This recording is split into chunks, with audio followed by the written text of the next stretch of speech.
धूमधाम से मनाया जाएगा। 22 सितंबर से नवरात्र महोत्सव शुरू हो रही है और 2 अक्टूबर को दशहरा है। एक सेकंड,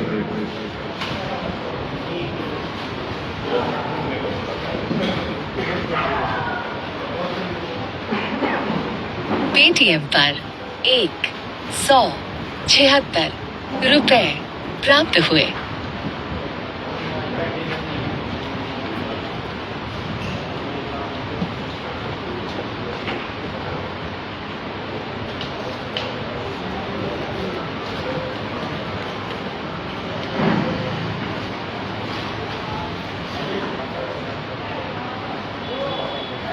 प्रति वर्ष अनुसार इस वर्ष भी हमारा सिंध माता मंडल की ओर से खामला स्थित सिंधी कॉलोनी में भव्य नवरात्र महोत्सव खामलावली मंदिर माता मंदिर के प्रांगण में मनाया जाएगा। इस वर्ष हम जो झांकी बना रहे हैं यह राजस्थान राज्य के जयपुर से करीब 100 किलोमीटर दूरी पर पांडव पर्वत यानी राजस्थानी भाषा में बोलते हैं पांडव डूंगरी। महाभारत काल में पांडवों को जो 13 साल का वनवास हुआ था और उसमें 1 साल अज्ञातवास के दौरान या वनवास के दौरान पांडवों की ये भूमिका रहती थी कि जहां भी जिस भी जंगल में रहते थे वो महादेव की शिवलिंग की मूर्ति बनाकर रोजाना पूजा पाठ करते थे। अज्ञातवास के दौरान विराट नगर में रहते जहां राजा विराट रहते थे, भेष बदलकर विराट नगर में 5 पांडव और द्रौपदी जी रहते थे। अज्ञातवास के दौरान वहां पर एक पर्वत पर पांडव ने मिलकर एक पहाड़ को चीर कर शिव जी का एक मंदिर बनाया जो विश्व में ऐसा 10 मुखी शिवलिंग है। उसे कहते हैं 12 मुखी शिवलिंग लेकिन है 10 मुखी। विश्व में 10 मुखी ऐसा शिवलिंग कहीं भी हमको दिखाई नहीं देगा। एक तो उसके पीछे का इतिहास महाभारत और इस प्रकार का शिवलिंग, इसीलिए हमने सोचा क्यों ना इस बार इस झांकी को निर्माण करवाया जाए। तो 22 सितंबर से नवरात्र महोत्सव शुरू हो रहा है और 2 अक्टूबर को दशहरा है और 3 अक्टूबर को हमारे यहाँ विसर्जन रहेगा। ऐसा कुल मिलाकर 22 सितंबर से 2 अक्टूबर तक नवरात्र महोत्सव बड़े धूमधाम से मनाया जाएगा। उस जो हम यहाँ पर पांडव पर्वत बना रहे हैं, छोटी सी जानकारी आपको इस लेख में दी गई है जो आपको प्रेस नोट दिया गया है। 5 पांडवों ने अज्ञातवास कैसे गुजारा। अज्ञातवास गुजारने के बाद जब दुर्योधन को उनको भीष्म पितामह को पता चला कि पांडव यहाँ पर है तो दुर्योधन ने विराट नगर पर हमला कर दिया और विराट नगर के राजा विराट को ललकारा। तब अर्जुन और पांडवों को पता चला कि हमारा जो अज्ञातवास है वो खत्म हो गया है, सूर्यास्त हो गया है। तब अर्जुन ने पूरी सेना को अपने बाणों से खदेड़ दिया और उसके उपरांत महाभारत शुरू हुआ। महाभारत शुरू होने के पहले पांडव कहाँ रहते थे वो पूरी जानकारी छोटे से संक्षेप इसमें दी गई है और उसी की झांकी यहाँ पर बनाई जा रही है। आप सभी लोगों के माध्यम से नागपुर जिला ही नहीं विदर्भ लेवल महाराष्ट्र लेवल तक आप यह जानकारी पहुंचाते हैं, जिसके कारण यहाँ पर लाखों माता के भक्त प्रतिदिन दर्शन करने आते हैं। हमें आशा है इस वर्ष भी आप हमारे इस झांकी का ज़्यादा से ज़्यादा प्रचार करेंगे, अपने अखबारों में अपने प्रिंट मीडिया में छाप कर न्यूज़ ज़्यादा से ज़्यादा दोगे ताकि ज़्यादा से ज़्यादा भक्तगण माता जी का दर्शन यहाँ पर करने आए। यही आज से अपेक्षा और विनती है।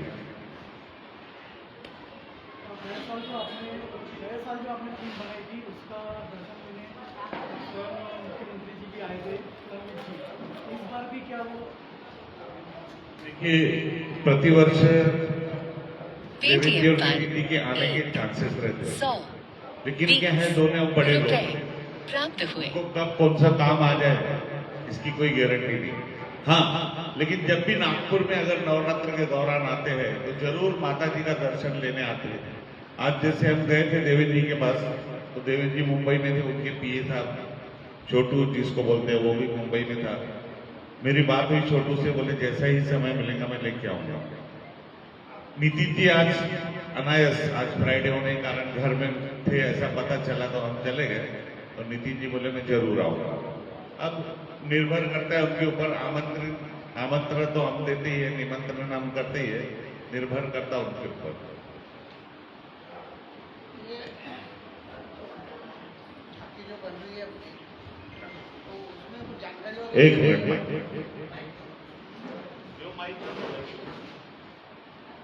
उसमें कुछ जानकारी वगैरह भी देगी कि जैसे बाहर गाँव से जो लोग आते हैं झांकी के बारे में भी बताएंगे। एक्चुअली हमारे कार्यकर्ता हम साथ में जाते हैं, जहाँ की भी झांकी बनाना रहता है। इसके पहले हम 2-3 झांकियां देखे हैं और 1 महीना 1.25 महीना पहले हम राजस्थान गए थे।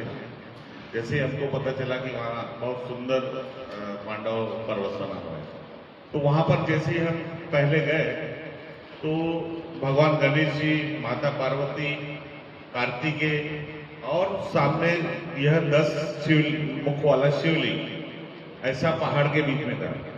उसके थोड़ा सा ऊपर हम गए और पहाड़ी पे तो खाटू श्याम जी की मूर्ति थी, और उसके ऊपर और थोड़ा आगे गए पहाड़ों पे, आखिरी पहाड़ पे तो वहां पर मानव मुख यानी मनुष्य के मुख वाला हनुमान जी की मूर्ति है। तो वैसा का वैसा सेम यहाँ पर हम बना रहे। पहले गणेश जी, माता पार्वती, कार्तिकेय दादा और 10 मुखी शिवलिंग।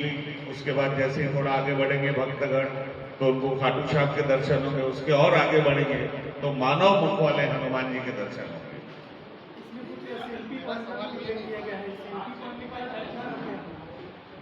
अब हम स्टार्टिंग से मैं बताता, जैसे आप प्रवेश द्वार से जाएंगे, प्रवेश द्वार से थोड़ा सा घूम के जैसे ही नीचे उतरेंगे तो यहाँ पर एक छोटा सा मंदिर बना हुआ है, नर्मदेश्वर महादेव।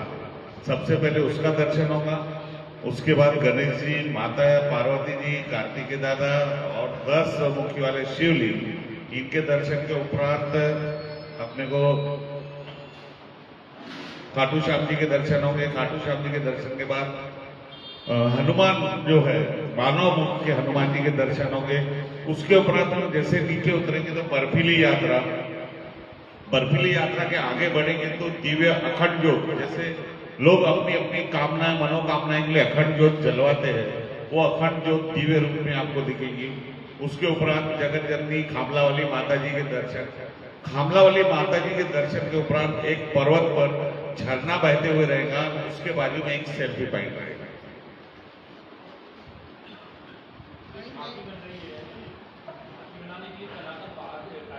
झांकी बनाने के कलाकार कुछ उड़ीसा के हैं, कुछ कोलकाता के, बंगाल के हैं। टोटल है 28 कारीगर। और ये जो पर्वत बना रहे हैं वो नागपुर का ही लोकल है, उनके करीब 5 कारीगर कर रहे हैं काम। खौले करके है, करीब 1 महीना हो गया काम चल रहा है।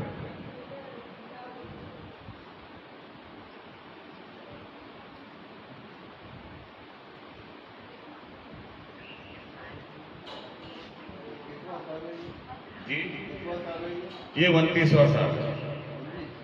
वैसे तो हमको 40 साल हो गए माता की भक्ति करते हुए, लेकिन जो झांकियों की चालू है उसको 29 साल हुए। नागपुर शहर में प्रथम झांकी, अभी तो कई जगह गणपति में भी बन रही है इस प्रकार के कंसेप्ट, लेकिन सबसे पहले नागपुर में 96 में हमने बनाए थे। फिर 97 में हमने माता वैष्णो देवी की गुफा बनाए थे, तब देवेंद्र जी महापौर थे। तो एक शंकरा रास्ता आ गया था, उसमें थोड़ा सा जाम टाइप गए और तब बहुत मोटे थे, तो नव भारत में लेकर आया था कि महापौर गुफा में फंस गए। 97 के बाद फिर 98 में हमने लक्ष्मण झूला बनाए थे हरिद्वार का।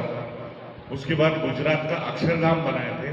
तो ऐसा हर साल हमारे मंडल का एक ही उद्देश्य रहता है कि यहाँ से 1500, 2000, 1200 किलोमीटर दूरी पर नागपुर नगर के लोग जो नहीं जा पाते, कोई शारीरिक रूप से असमर्थ रहता, कोई मानसिक रूप से, कोई आर्थिक रूप से, तो वो जो लोग नहीं जा पाते उन लोगों को छोटे से रूप में यहाँ पर झांकी के रूप में बनाकर यहीं पर ही दर्शन करवाना हमारे मंडल का एक ही उद्देश्य रहता है कि इतनी लंबी दूरी यात्रा नहीं कर सकते उन भक्तों के लिए यहाँ छोटे से रूप। इसे देखा जाए तो चारों धाम बनाए यहाँ पर, केदारनाथ, बद्रीनाथ, रामेश्वरम, ये सब जो जो प्रसिद्ध धाम है उन उन धामों की झांकी यहाँ पर बनाकर माता जी के भक्तों को हम दर्शन करवाते हैं।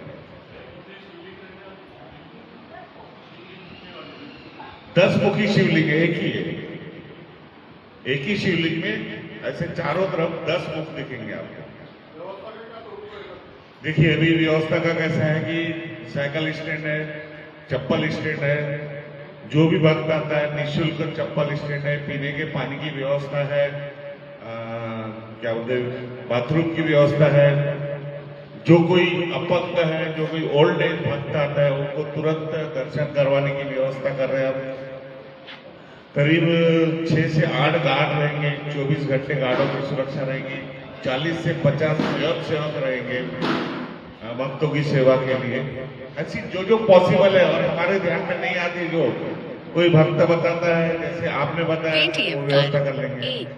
किसी भी प्रकार की गड़बड़ी ना हो तो 12 CCTV कैमरे से अलाउंसिंग के लिए साउंड सिस्टम है। जैसे मेले टाइम यहाँ पर रहता है तो कोई बच्चा भी चढ़ जाता है, कोई माता भी चढ़ गई तो उनके नाम से अलाउंसिंग करते तो आ जाते हैं। ऐसी जो जो पॉसिबल है भक्तों के लिए वो सारी व्यवस्थाएं करते हैं। अष्टमी के दिन एक 4-5 हजार लोगों का महाप्रसाद रहता है। अष्टमी, नवमी, दसवीं ये तीनों दिन महाप्रसाद रहता है।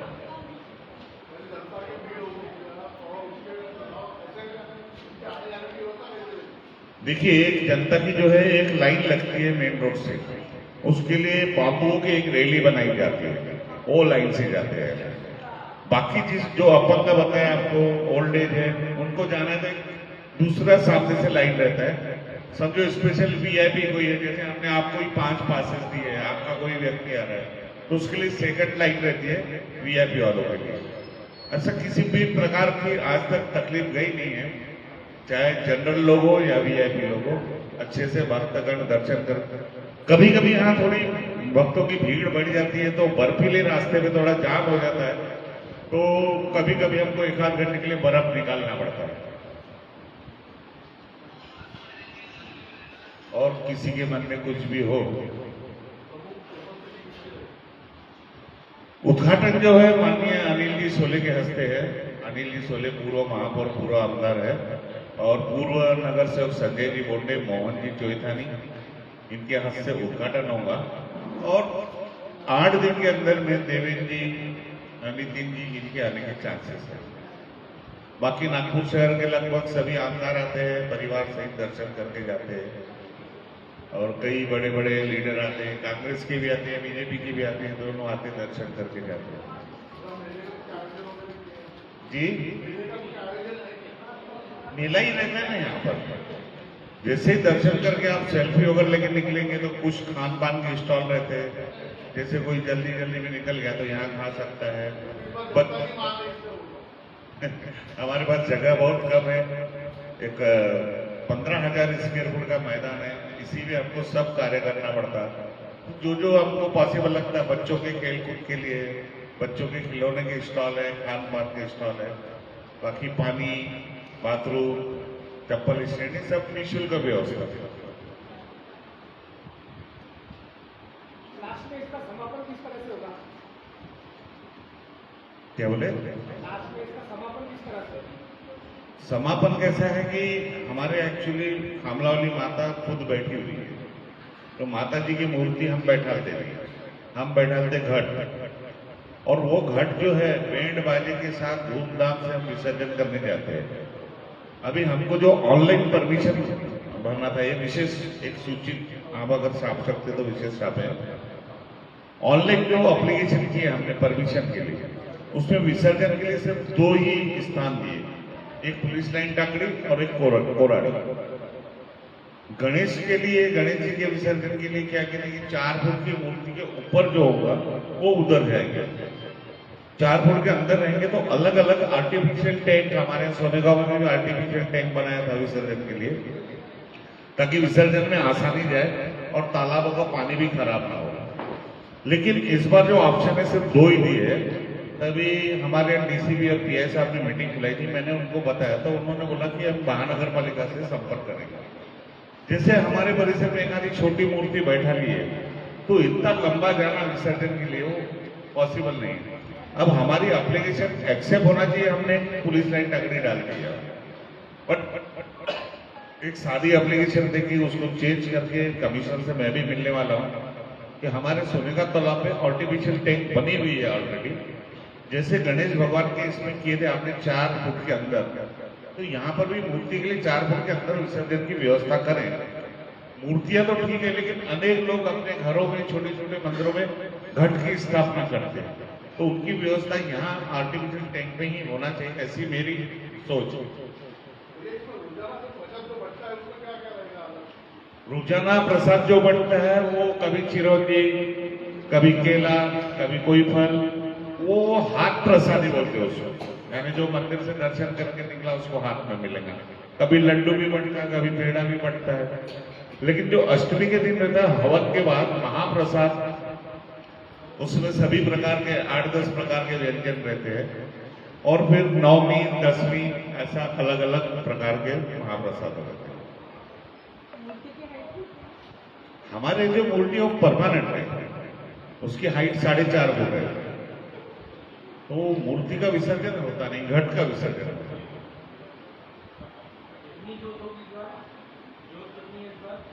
अभी तक के जो हमारे पास आई है वो 103 आई है, 103,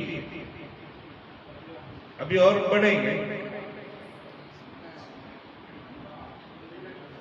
आप सभी से प्रार्थना है, विनती है, ज्यादा से ज्यादा इसका प्रचार करें ताकि ज्यादा से ज्यादा भक्तगण इसका लाभ ले सकें। और रिक्वेस्ट है, चाय आ गई है, चाय लें।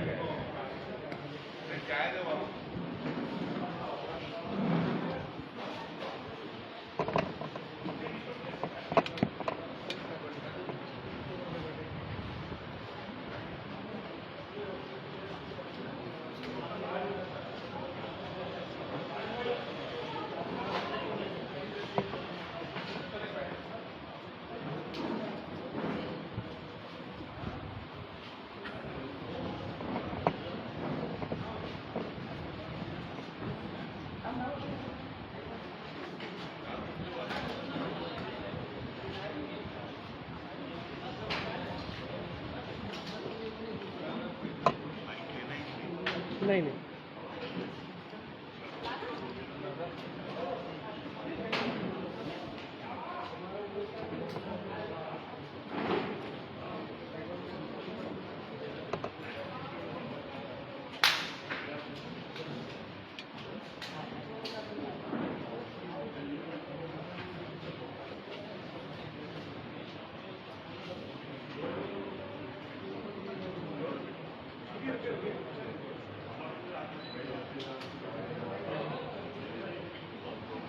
शॉर्ट में अपना नाम और आज का विषय।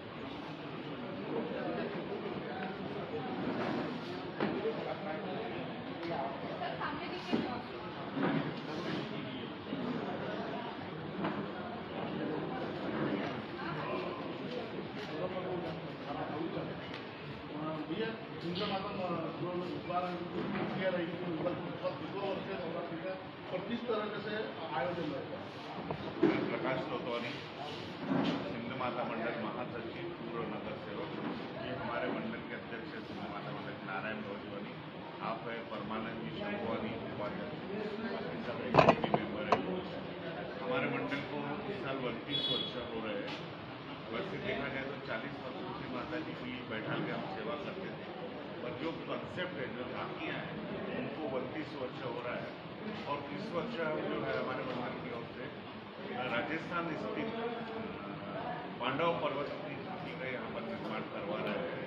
यह पांडव पर्वत महाभारत काल में पांडव ने भगवान शिव का इस पर्वत के पर्वत को फाड़ करके भगवान शिव का लिंग बैठा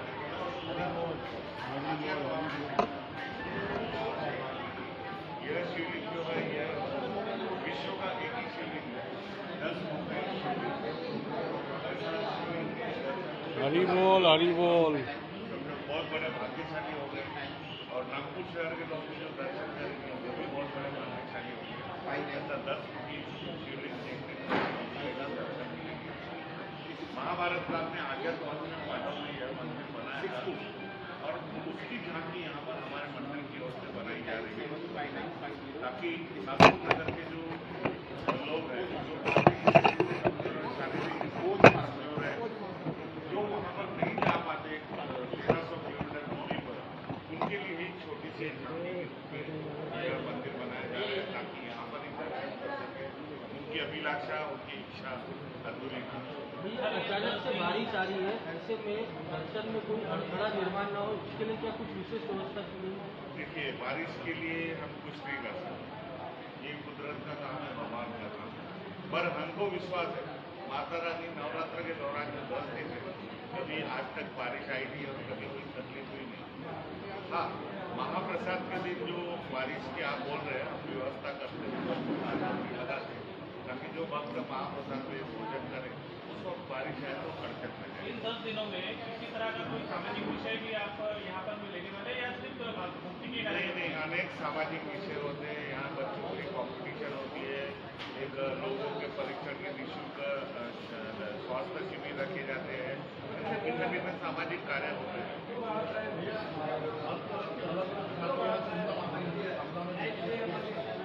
जनता की कितने लोग की जनता हमारे मंडल का मुख्य उद्देश्य वो है कि भारतवर्ष में जो झांकी बनी हुई, प्रसिद्ध झांकी बनी हुई, उस झांकी को छोटे से स्वरूप में यहाँ पर बनाकर लोगों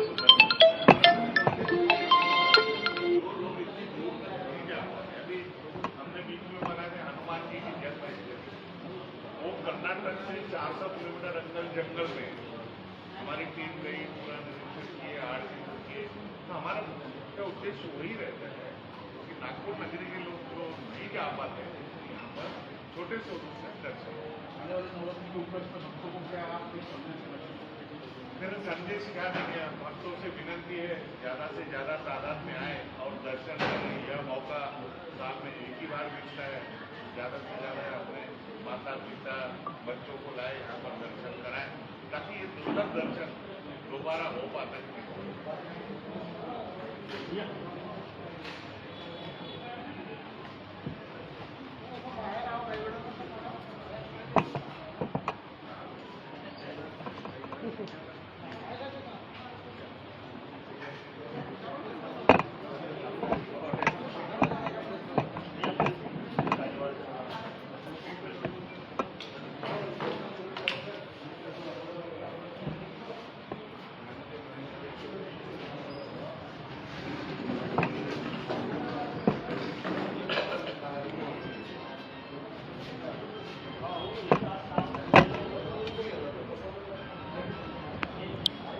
पत्रकार भाइयों, हम जब विराटनगर भीम डोंगरी गए थे तो वहाँ की मूर्ति देखकर इतने आकर्षित हो गए थे कि वहाँ से हमारे को मन ही नहीं कर रहा था कि कहीं जाए वहाँ से। ऐसी मनमोहक मूर्ति थी, शिवलिंग थी, 12 मुखी 10 मुखी रहा लेकिन 12 मुखी बोलते।